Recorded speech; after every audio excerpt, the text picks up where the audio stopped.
마태복음 1장 14절부터 17절까지의 말씀을 한 목소리로 17절까지의 말씀을 읽겠는데요. 신약성경 142쪽이 되겠습니다. 함께 읽도록 하겠습니다. 시작. 말씀이 육신이 되어 우리 가운데 거하심에 우리가 그의 영광을 보니 아버지의 독생자의 영광이요 은혜와 진리가 충만하더라. 요한이 그에 대하여 증언하여 외쳐 이르되 내가 전에 말하기를 내 뒤에 오시는 이가 나보다 앞선 것은 나보다 먼저 계심이라 한 것이 이 사람을 가리킴이라 하니라. 우리가 다 그의 충만한 데서 받으니 은혜 위에 은혜로라. 율법은 모세로 말미암아 주어진 것이요 은혜와 진리는 예수 그리스도로 말미암아 온 것이라. 아멘. 시작하겠습니다. 지난주에 우리는 하나님의 은혜에 관해서 나눴는데 은혜라고 하는 말은요, 누군가가 고맙게 베풀어 주셨던 온정 같은 거, 누군가가 나에게 주시는 인정, 온정, 혜택을 은혜라고 하죠. 특별히 기독교 안에서는요, 예수님으로부터 받게 되는, 예수님으로부터 말미암는, 예수님으로부터 오는 특별한 혜택을 무엇이라고 한다? 은혜라고 한다라고 말씀을 드렸어요. 그러면 우리가 예수님으로부터 말미암는 은혜에는 어떤 것들이 있을까? 지난주에 크게 4가지가 있다라고 말씀을 드렸어요. 첫째는 이 땅에 숨을 거두기 전에 내 영혼이 구원받는 것이 하나님의 은혜 역사임을 믿으시기를 바랍니다. 내 영혼이 예수님 믿어 구원받는 게 하나님의 은혜예요. 두 번째는 이 땅에서 잘 되는 거예요. 형통한 거예요. 이 땅에서 부유한 거, 넉넉하게 살아가는 거, 비상하는 거, 넘쳐 흐르는 것이 하나님의 은혜인 줄 믿습니다. 그래서 여러분들, 하나님의 은혜가 성도들에게 제대로 오게 되면은요, 잘 되는 것들은 더 잘 되게 되고 안 되었던 것들이 되는, 남들은 쉽다, 남들은 어렵다, 힘들다, 괴롭다라고 말하는데 나는 나는 쉬운, 나는 어렵지 않은, 나는 괜찮은, 남들은 다 어렵다라고 말하잖아요. 요즘에 남들은 다 힘들다라고 말하잖아요. 남들은 다 괴롭다라고 말하는데 이상하게 나는 괜찮은 거예요. 민망할 정도로 너무 인생이 잘 풀리는 거죠. 잘돼 형통한 이것을 하나님의 은혜예요. 이것을. 그래서 여러분들, 진짜 성도는, 진짜 하나님의 백성들은 따라합니다. 위기와 어려움의 순간에 진가를 발휘한다. 진짜 어려움의 순간에 하나님의 백성들은 진가를 발휘하게 돼요. 그것이 진품은혜라고 하는 거예요. 은혜 비슷한 것이 아니라 진짜 은혜 받은 거와 이렇게 나타나는 거예요. 세 번째는 이 땅에서 건강하게 사는 거예요. 이 땅에서 큰 병치레 하지 아니하고 건강하게 살아가는 거. 인생의 큰 질병이 나의 앞길을 막지 않는 거 있잖아요. 이제 막 뭔가를 하려고 할 때, 막 달려가려고 할 때 질병 가운데 걸려서 1년, 6개월, 1년 병상에 누워 있으면은 아무것도 못 하게 되잖아요. 그런데 하나님의 백성들은 하나님께서 은혜를 주시는데 건강을 붙잡아 주시는 것을 믿으시기를 바랍니다. 그리고 네 번째는 성령 세례 받는 거였어요. 여러분, 성령 세례가 뭐예요? 예수님이 나를 위하여 죽으셨고 예수님이 나를 위하여 부활하셨음이 능력으로 오는 거예요. 능력으로 경험되는 거예요. 예수 그리스도가 구원자가 되심을 내가 어떤 노력이 아닌, 나의 힘이 아닌 하나님의 임재와 주님의 능력과 하나님의 강권하신 가운데 예수님만이 나의 구원자가 되십니다. 예수님만이 나의 그리스도가 되십니다라고 온 마음을 다하여 주님을 향하여 고백할 수 있게 만들어 주시는 것이 성령 세례예요.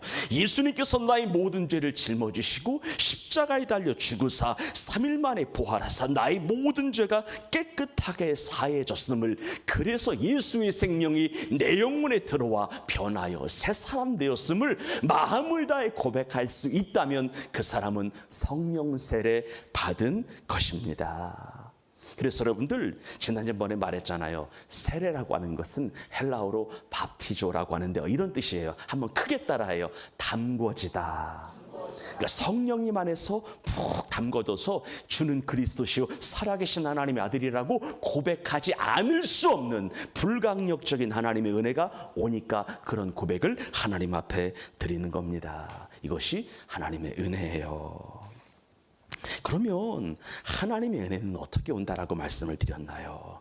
여러분, 제가 지난주 어떤 말씀을 드렸냐면 아주 특별한 몇몇의 경우를 제외하고서는 여러분, 우리가 제가 목회를 해보니까 하나님이 급해서, 하나님이 너무나 급해서 임박해서 내가 뭔가를 하지 않아도 그냥 은혜를 주시는 경우가 있어요. 근데 이런 경우는 천에 한둘 꼴이에요. 대신에 천에 한둘 나머지 998명은 뭐를 해야 되냐면 우리가 최소한 뭔가를 하나님 앞에 할 때 하나님의 은혜가 오는 거예요. 우리가 아무것도 하지 않는데, 무방비로 있는데 하나님의 은혜가 오지 않습니다. 그러면 우리가 뭐를 할 때 하나님의 은혜가 우리의 삶 가운데 올까요? 지난 이런 말씀을 드렸어요. 한번 크게 따라합니다. 하나님을 찬양할 때 우리 크게 아멘 합시다.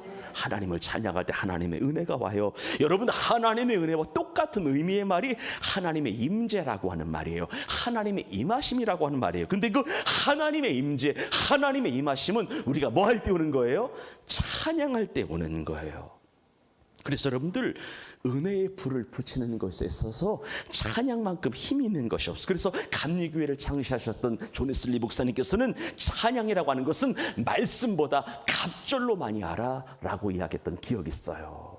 찬양은 2배로 하라는 거예요. 찬양은 여러분, 설교는 30-40분이면 족하지만 찬양은 1시간이건 2시간이건 하라는 거예요. 언제까지예요? 하늘 문이 열릴 때까지, 나의 심령의 문이 열릴 때까지 뭐 하라는 거예요?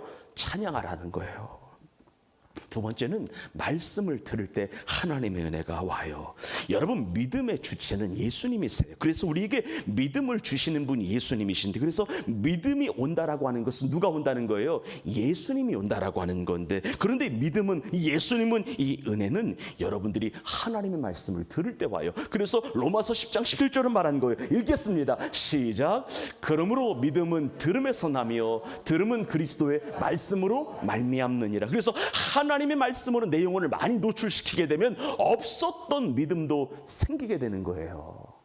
하지만 세상 철학과 인문학으로 채우게 되면 있었던 믿음도 소멸되게 되는 것을 보게 되면, 왜냐하면 예수님은 인격이시니까요. 여러분들이 뭔가를 보고 뭔가를 느끼는 데에 따라서 내용이 다르게 반응한다라고 하는 것을 여러분 꼭 기억하시기를 바랍니다. 그리고 세 번째는 은혜가 언제 오냐면요, 기도할 때 오는데 특별히 크게 따라해요. 예수님의 이름을 부를 때 옵니다.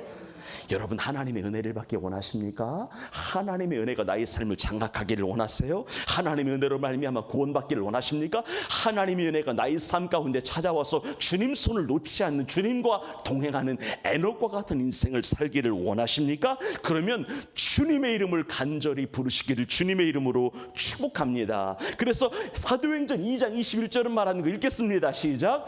누구든지 주의 이름을 부르는 자는 구원을 받으리라 하였느니라. 여기서 말하는 구원은 생명이요, 부여요, 영생이요, 축복이며 건강이며 모든 구원이 예수 이름 안에 있음을 믿으시기를 바랍니다. 능력의 이름 예수, 치유의 이름 예수, 모든 악한 마귀의 강력을 파하는 그 이름 예수임을 우리는 믿습니다. 그리고 네 번째는 찬양하고 말씀 듣고 기도하는 것을 따라합니다. 지속해야 온다.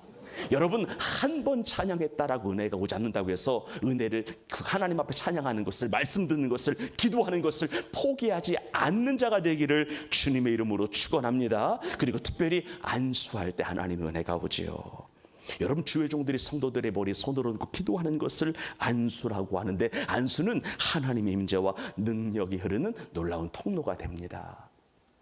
이번 주 기도하는데 하나님이 아무개가 방언으로 성령의 말하게 하심을 따라 기도했으면 좋겠다라고 하는 마음을 정말 주시는 거예요.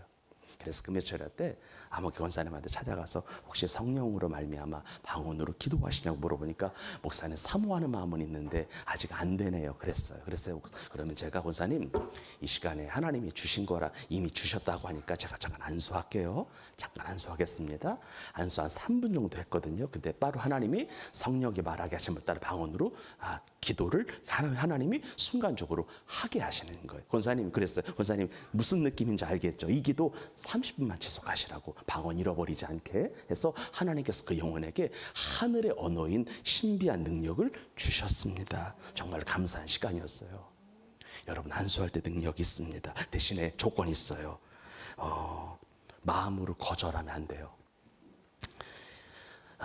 여러분, 목사가 성도들에게 기도할 때 내가 얻는다고 생각하지 마시고 하나님이 그 손길 위에 있다라고 믿으시기를 바라요. 그래야 역사가 나는 거예요. 여러분, 하나님 살아계십니다. 지금도 역사하십니다. 어제나 오늘이나 영원토록 동일하신 분이 예수님이십니다. 사람은 바뀌어도 하나님은 바뀌지 않습니다. 사람은 나를 배신하고 나를 부인하고 나를 떠나도 예수님은 항상 그 자리에 계십니다. 내가 죄를 지어서 내가 주님을 이렇게 터부시 내가 주님을 멀리해서 그렇지 예수님은 나의 삶 가운데 떠난 적이 없습니다. 이것을 여러분들이 기억하셔야 돼요. 그러면 하나님의 은혜가 나의 삶 임할 때 나타나는 현상이 있어요. 하나님의 은혜가 내게 임하고 있다라고 하는 표징에 대해서 좀 말씀을 나누고 싶은데요. 그러면 하나님의 은혜가 나의 삶 가운데 임하게 될 때에 어떤 은혜, 어떤 현상이 있을까? 첫째는 크게 따라요. 마음의 변화가 일어난다. 쉽게 말씀드릴게요. 하나님의 말씀을 듣는데 찬양하는데 이상하게 오늘따라 마음이 따뜻해지는 거예요. 여러분, 하나님의 은혜가 오면 마음이 따뜻해져요. 믿으십니까? 은혜가 임하니까 내 영혼이 요동쳐요. 심령이 요동치는 거예요. 나를 위한 예수 그리스도의 십자가 사랑이 성령의 능력으로 말미암아 나의 삶 가운데 전달이 되니까 마음에 찔림이 있는 거예요. 마음에 통회함이 있는 거예요. 마음에 자복함이 있는 거예요. 그러면서 회개가 일어나는 거예요. 하나님 앞에 나가 내가 죄인임을 고백하고 싶은 거예요. 여러분, 성령 은혜가 우리의 삶 가운데 오게 되면 내가 죄인임을 느끼게 돼요. 알게 돼요. 그전까지는 내가 왜 죄인이라고 하는지 이해가 안 됐지만 하나님의 은혜가 나의 삶 가운데 오게 되면은 이상하게 양심에 걸림, 영혼에 찔림이 있어요. 그래서 회개하게 돼요. 하나님 앞에 나아가서. 그래서 여러분들 사도행전 2장에 성령 받은 베드로가 유대인을 향하여 첫 번째 설교를 했어요. 즉 성령으로 말미암아 주의 말씀을 사도 베드로가 백성들에게 전한 거예요. 그러면 어떤 설교를 했을까? 십자가와 성령에 관한 아주 단순한 메시지를 전했습니다. 그때 베드로의 설교를 들었던 많은 사람들이 이런 반응을 보여요. 한번 37절 38절의 말씀을 크게 읽습니다. 시작. 그들이 이 말을 듣고 마음에 어떻게 됐다고요? 마음에 찔림이 있었다는 이야기예요. 여러분, 성령 충만한 성도들의 목사들의 어떤 예언, 어떤 메시지, 하나님 말씀 증거가 되면은 이 말에 내용이 반응을 해요. 다시 읽겠습니다. 시작. 그들이 이 말을 듣고 마음에 찔려 베드로와 다른 사도들에게 물어 이르되 형제들아 우리가 어찌할꼬 하거늘. 38절 시작. 베드로가 이르되 너희가 회개하여 각각 예수 그리스도 이름으로 세례를 받고 죄 사함을 받으라. 그리하면 성령의 선물을 받으리니. 아멘. 하나님의 은혜가 와요. 마음의 변화가 일어나요. 어찌할꼬. 어떻게 하면 좋겠습니까? 하나님, 내가 어떻게 하면 내가 구원받을 수가 있겠습니까? 어떻게 하면 나의 이 이름 세 글자가 하나님의 나라 생명책에 기록될 수 있겠습니까? 라고 하나님 앞에 구하게 된다라고 하는 거예요. 두 번째는 크게 따라요. 눈물이 터지게 된다. 거의 100%예요. 나를 향한 하나님의 사랑이 성령으로 전달이 돼요. 내 심령에. 여러분, 예수님이 나를 위하여 보이신 십자가 사랑이 내게 임해요. 그러면은요, 보통 나타나는 현상 중에 하나가 눈물이 진짜 생겨요. 하나님의 사랑이 너무나 감사해서 눈물이 나요. 나를 위한 예수님의 십자가 사랑이 너무나 크고 놀라워서 눈물이 나요. 그 사랑이 내 심령에 사무쳐서 눈물이 나요. 주 예수보다도 귀한 것 없네. 이 고백 가운데 하나님 앞에 눈물의 고백을 드리게 돼요. 예수님 생각하니까 너무나 죄송한 거야. 정말 여러분, 하나님의 은혜가 되게 밀려오게 되면 이런 거야. 나 같은 사람이 뭐라고 주님이 나를 위하여 죽으셨을까가 전달이 돼요. 이런 은혜가 있기를 주 이름으로 축원합니다. 나 같은 사람이 뭐라고. 나 같은 사람이 뭐라고 예수님이 나를 위하여 십자가를 지셨나. 이것이 은혜로 전달이 돼요. 통회하게 돼요. 자복하게 돼요. 눈물로 회개하게 돼요. 하나님, 내가 정말 죄송합니다. 잘못 살았습니다. 내가 이제 예수를 다시 믿습니다. 내 영혼을 받으소서. 하나님 앞에 기도하는 거예요. 세 번째는요, 이런 게 있어요. 은혜가 나타날 때 나타나는 현상 크게 따라해요. 하나님의 임재에, 그리스도의 영광에 압도가 되어 그 자리에서 쓰러지는 일들이 생길 수 있다. 모든 사람들에게 나타나는 것은 아니지만 은혜의 방법들이 다양하니까, 특별히 하나님의 임재 외에 그리스도의 영광에 압도가 될 때가 있어요. 주체할 수 없는 하나님의 은혜가 오니까 그 자리에, 그러니까 내가 주저앉고 싶지 않는 게 아니에요. 하나님의 영광이 밀려오니까, 그리스도의 임재가 나의 삶 가운데 파고드니까 그냥 서 있을 수가 없어서 털썩 주저앉게 되는 거예요. 성령님이 내게 엄청난 능력으로, 영광으로 임재하게 되면 그 순간 온몸에 힘이 쫙 빠지는 경우가 있어요. 이러한 사역을 참 재미있게 신학자들이, 영성신학자들이 뭐라고 이야기하냐면 영어로 resting이죠. R-E-S-T-I-N-G. rest가 뭐예요? 눕다라고 하는 표현이잖아요. 영광 가운데 압도가 되어 드러눕게 되었다. 쉼을 누린다. resting이라고 하는 사역으로 우리 신학교 때 저도 공부한 적이 있었습니다. 그러면 이러한 사역이 실제 성경에 나올까? 나올까요? 안 나올까요? 나와요. 구약에도 많이 나오고 신약에도 많이 나오는데, 여러분 한 가지만 들게요. 사울이요, 사도 바울이 예수 믿는 사람들을 잡아 죽이기 위하여 대제사장들로부터 공문을 받아가지고요, 다메섹, 지금으로 시리아의 다마스커스로 가던 길이었죠. 예수 믿는 사람들이 있기만 하면 잡아 죽이러 가는 거예요. 사울은 주의 제자들에 대한 위협과 살기가 가득하여 예수 믿는 사람들을 잡아 죽이기 위하여 다마섹으로 갔던 거예요. 그때였죠. 하늘로부터 호련히 놀라운 빛이, 어떤 광채가 사도 바울을 뒤덮더니, 완전히 덮더니 그를 비추기 시작을 했어요. 그러면서 얼마나 영광의 빛이, 하나님의 임재가 강하였던지 그 자리에서 쓰러지게 돼요. 그러면서 무언가에 압도해서 쓰러지게 되면서요, 얼마나 그 빛이 강했던지 앞이 눈을 떴지만 안 보이는 거예요. 거의 실명 위기까지 갔었습니다. 그때 주님으로부터 음성 하나가 들려오죠. 여러분, 레스팅할 때, 레스팅의 사이 이루어졌을 때 놀라운 하나님의 은혜가 뭐냐면, 하나님의 음성이 와요. 그때 어떤 음성이 왔냐? 사울아, 사울아, 네가 어찌하여 나를 핍박하느냐? 여러분, 예수 믿는 사람들을 핍박하는 건 누구를 핍박하는 거란 이야기예요? 예수 믿는 사람들을 핍박하는 거란 이야기예요.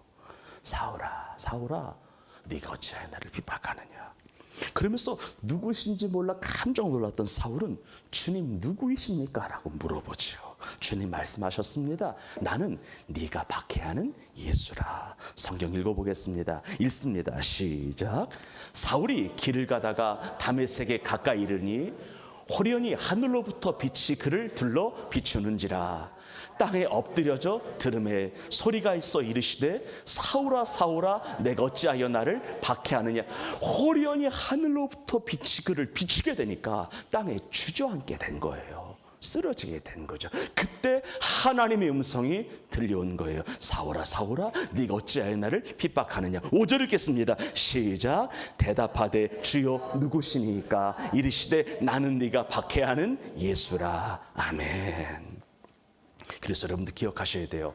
모든 교회가 그런 것은 아니지만 그래도 성령님의 임재를 사모하는 교회, 예수님의 기름 부심을 사모하는 교회의 사역 현장에 가보게 되면은요, 하나님의 영의 강력한 임재로 말미암아 종종 그 자리에서 쓰러지거나 주저하는 일들이 생길 수 있다, 없다, 있다. 그런데 조심해야 되는 게 있어요. 없다고 해서 하나님의 은혜가 나의 삶 가운데 오지 않는 것은 아니다. 하나님이 다양하게 각양각색으로 일하시는 것뿐이다. 하나님의 영의 압도하심의 결과물 중에 하나가 이런 일들이 있다라고 하는 거예요. 그러면 왜 성령께서는 누군가에게 강력하게 임하셔서 그 영혼을 쓰러뜨리실까? 첫 번째, 따라합시다. 그 영혼을 만지시기 위하여. 여러분, 저도 자아가 강한 사람이라 이런 사역을 이렇게 많이 경험해봤던 적은 그래도 없던 건 아니지만 많이 경험해본 적은 아닌데요. 제가 레스팅 사역을 통해 이렇게 누워 있어서 기도하는 중에 하나님 몇 가지 주신 마음이 있었어요. 하나는 하나님의 특별한 위로가 있어요. 아멘. 위로가 있어요. 그 시간에 드러누워서 기도하는데 위로가 있어요. 그리고 심령의 회복이 일어나요. 막 하나님 앞에 울게 돼요. 그냥. 그러면서 하나님이 머리끝부터 발끝까지 내 몸을 만지시는 것을 경험하는데 치유의 은혜가 있어요. 여기선 두 가지 치유가 다 있는 거예요. 몸도 치유가 일어나고 마음도 치유가 일어나요. 여러분, 하나님은 지금도 질병을 고치십니다. 믿으시면 아멘 합시다. 진짜예요. 하나님이 살아계세요. 하나님 역사하세요. 내가 하나님의 살아계심을 인정만 하면 돼요. 예수를 믿으면 돼요. 하나님 일하시는 거예요. 그리고 두 번째는 하나님과의 뜨거운 교제 안으로 들어가도록 만드시기 위하여 쓰러뜨리시는 경우가 종종 있어요. 이때 놀라운 것 중에 하나가 뭐냐면 하나님의 선명한 음성이 와요. 아멘이시죠? 그리고 이런 것도 있어요. 그 영혼을 쓰러뜨리심으로 말미암아 자기 고집, 자기 아집, 너무도 강한 나의 자아를 한 번은 꺾기 위함도 있어요. 왜냐하면 너무나도 강한 자아가 하나님의 은혜가 오는 것을 가로막을 때도 있기 때문에 그래요. 그러니까 그 시간 하나님이 나의 심령을 부드럽게 하시는 거예요. 그리고 이런 것도 있더라고요. 목회를 해보니까 인생을 한번 따라합니다. 너무도 치열하게 살았으니까, 힘들게 살았으니까 예수님 안에서 안식을 누리라. 아멘. 그래서 하나님께서 일부러 그렇게 하신 경우도 있어요. 그래서 여러분, 저도 잘 쓰러지는 사람은 아닌데 성령께 나의 몸을 맡기고 임재를 사모하게 되면은 안식을 누리게 되는데 그 누워있는 20분, 30분의 시간이 몸이 그렇게 가벼워지지 않을 수가 없는 것을 많이 경험한 적이 있었습니다. 또 하나, 하나님의 강력한 임재가 있어요. 하나님의 은혜가 와요. 그러면은 성경에 보니까, 성경 얘기만 하는 거예요. 따라합시다. 광채 현상 같은 것이 있다. 어떤 현상? 광채. 이건 성경에 나오는 이야기를 드리는 거예요. 특별히 이것은 초대교회 시절에 많이 있었던 거고요. 특별히 존 웨슬리의 영국 부흥운동 시절에 많이 있었고요. 미국의 1차, 2차 어웨이큰 무브먼트, 1차, 2차 대각성운동 시절에도 많이 나타났던 성령의 나타남의 현상 중에 하나였고요. 요즘 교회에도 종종 일어나는 현상인데 이런 현상들이 있어요. 그러면 목사님, 이런 현상이 성경에 있나요? 나와요. 제가 나오지 않는 이야기를 하는 것이 아니라 그러니까 이 사도행전 12장을 보게 되면은요, 헤롯 왕이 주의 복음을 전하던 사도 베드로를 옥에 가두는 일이 발생을 해요. 그때 베드로가 두 군인 틈에서 두세 사슬에 매여서 이렇게 착고에 이렇게 매여 있었습니다. 사도 베드로가. 이때 호련히 주님의 사자가 나타나서 옥중에서 나타나서 하셨던 일이 무엇이었냐면 광채를 비추시는 일이었어요. 그러면서 그때 놀라운 일이 발생을 하였는데 베드로를 묶고 있었던 쇠사슬이 풀어지는 것을 경험하였습니다. 우리 사도행전 12장 5절에서부터 7절까지 말씀을 크게 읽어요. 시작. 이에 베드로는 옥에 갇혔고 교회는 그를 위하여 간절히 하나님께, 옥에 갇힌 베드로를 위하여 교회가 기도했던 거예요. 6절입니다. 시작. 헤롯이 잡아내려고 하는 그 전날 밤에 베드로가 두 군인 틈에서 두세 사슬에 매여 누워 자는데 파수꾼이 문 밖에서 옥을 뭐하더니 지키더니. 7절 시작. 호련히 주의 사자가 나타나매 옥중에 광채가 나며 또 베드로의 옆구리를 쳐 깨워 이르되 급히 일어나라 하니 쇠사슬이 그 손에서 벗어지니라. 호련히 주의 사자가 나타나서 옥중을 비추는데 엄청난 광채로 비추는 거예요. 그러면 이걸 오해하시면 안 돼요. 이 광채, 이 빛의 실체가 되시는 분이 누구냐는 거예요. 성경은 정확하게 근거를 대요. 기름 부음 받은 자 예수라고. 아멘. 그러니까 예수님이 그곳에 무엇으로 나타나신 거예요? 빛으로 나타난 거예요. 성경이 말해요. 읽어봐요. 중요하니까. 히브리서입니다. 시작. 옛적에 선지자들을 통하여 여러 부분과 여러 모양으로 우리 조상들에게 말씀하신 하나님이 2절 시작. 이 모든 날 옛날에는 선지자를 통하여 하나님께서 말씀하시 이제부터는 시대가 하나님의 세대가 바뀌었는데 하나님의 경륜이 바뀌었는데 2절 다시 읽습니다. 시작. 이 모든 날 마지막에는 아들을 통하여 우리에게 말씀하셨으니 이 아들은 만유의 상속자로 세우시고 또 그로 말미암아 모든 세계를 지으셨느니라. 이제는 선지자를 통하여 말씀하시는 것이 아니라 아들 대신 예수 그리스도를 통하여 말씀하십니다. 3절 읽겠습니다. 이는 시작. 이는 하나님의 영광의 광채시요 그 본체의 형상이시라. 아멘. 그런 거예요. 광채라고 하는 것, 빛이라고 하는 것은 그분의 실체가 누구인 거예요? 예수님이신 거예요. 그럼 하나님이 이런 현상을 현대 교회에 왜 나타나게 하실까? 이 말씀을 곰곰이 묵상한 하나님께서 두 가지 마음을 주시도록. 하나는 그 사람에게 따라합시다. 내가 살아있다. 나 살아있다라고 하는 것을 보여주기 위함이에요. 뭐냐면 하도 안 믿으니까. 여러분 요즘 세대의 사람들이 하도 안 믿으니까 있잖아요. 나 살아있다라고 하는 것을 뭐 하는 거예요? 보여주는 것. 또 하나는 크게 따라요. 내가 너를 사랑한다. 그래서 여러분 이런 게 있어요. 어렵게 생각하지 말고 우리가 예배에 참여하기 전과 집회를 통하여 은혜 받은 이후에 우리 얼굴을 거울에 비춰봐요. 그러면 확실히 밝아요? 안 밝아요? 밝아요. 이렇게만 생각하세요. 이 광채를 어렵게 생각하지 말고 내가 봐도 은혜 받기 전에 나의 얼굴과 비포 애프터가 정말로 달라요.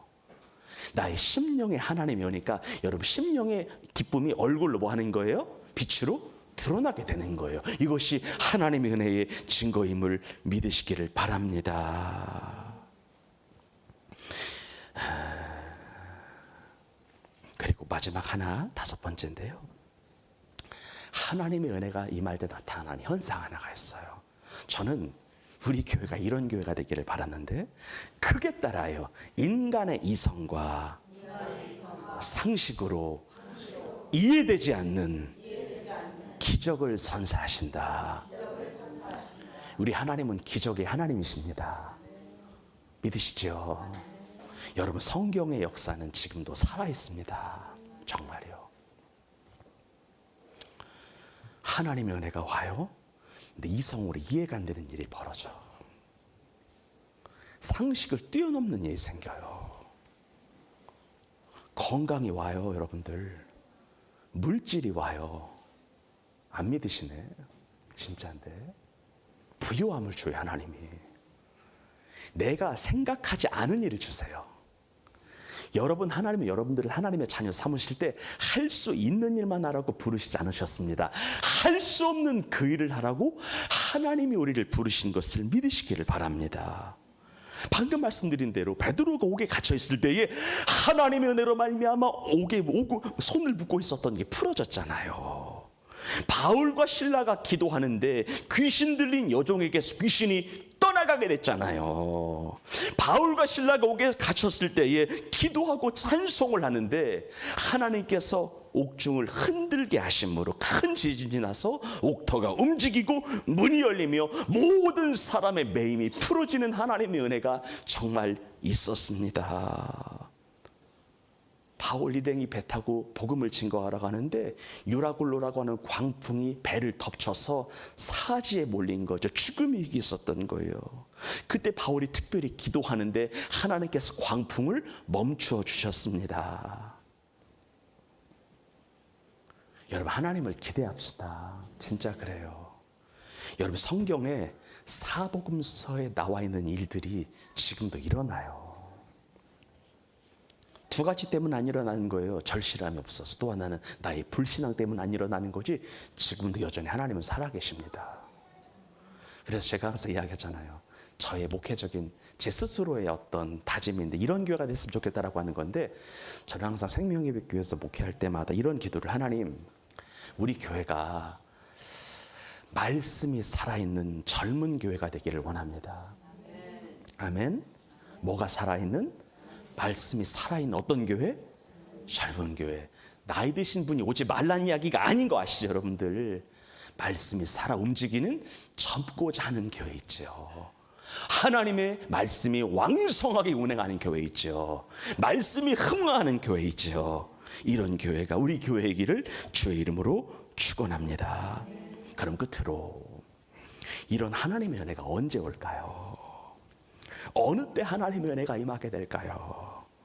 여러분, 하나님의 은혜는 하나님의 주권적인 영역이라서 우리가 언제 온다라고 말할 수는 없겠지만, 그래도 예수님께서 성령을 통해 말씀하신 한 가지가 있어요. 한번 읽어보겠습니다. 고린도후서 6장 2절입니다. 우리 크게 읽겠습니다. 시작. 이르시되 내가 은혜 베풀 때에 너에게 듣고 구원의 날에 나를 도왔다 하셨으니 보라 지금은 은혜 받을 만한 때요 보라 지금은 구원의 날이로다. 언제 하나님의 은혜가 와요? 지금이에요. 언제 하나님의 구원이 임해요? 지금이에요. 언제 하나님의 부요가 임해요? 지금이에요. 내일 일어나는 것이 아닙니다. 내일 모레 다음 달 2024년도 일어나는 것이 아니라, 여러분들 어떠한 마음으로 신앙생활을 하느냐에 따라서 그 일이 오늘 일어나는 거, 지금 오는 거예요. 단 한 가지, 주의 이름을 구하면, 주의 이름을 의심하지 아니하고 부르면, 주님을 간절히 찾으면 하나님은 때와 장소를 가리지 아니하시고 역사하십니다. 그래서 여러분들, 내가 지금 예배하기 전에 무슨 잘못을 했어도, 예배하기 전에 큰 죄를 저질렀어도 그 죄가 하나님의 은혜를 이길 수 없습니다. 예배하기 전에 목사님, 내가 술 한잔 하고 왔는데 괜찮다는 거예요. 나는, 여러분, 금요철야 때든 토요일이든 술 한잔 하고서라도 성전에 오시기를 주의 이름으로 축복합니다. 괜찮아요. 술 먹고 집에 들어가서 자는 것도 괜찮은데 성전에 있는 것도 은혜예요. 목사님, 제가 오늘 예배하기 전에 담배 한 대 피고 왔는데 괜찮아요. 괜찮아요. 옆 사람을 축복해요. 괜찮습니다.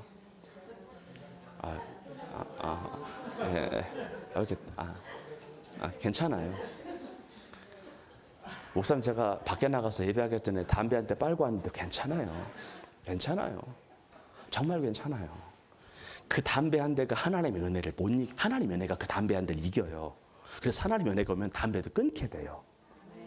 여러분, 담배는 내가 보니까 두각 피던 사람이 한각 피고 한각 피던 사람이 반각 피는 게 아니에요. 그날 끊는 거예요. 담배는 줄여나갈 수 없더라고요. 그렇지, 현호야?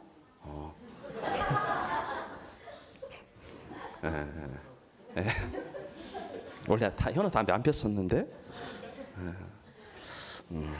진짜 그래요. 담배는 두각 피다 한각 피는 건 없어요. 한각 피다가 반각, 한각 피다가 3분의 1 줄이는 거 없어요. 그냥 하나님의 은혜가 오면 끊어지는 거예요. 대신에 이 끊음을 지속하려면 하나님의 은혜가 계속 와야 되겠죠. 아멘이시죠? 하나님의 은혜가 계속 오면 계속 끊을 수가 있는 거예요. 근데 그 은혜가 안 오면, 사모함이 없으면 이런 일을 반복을 하는 거예요.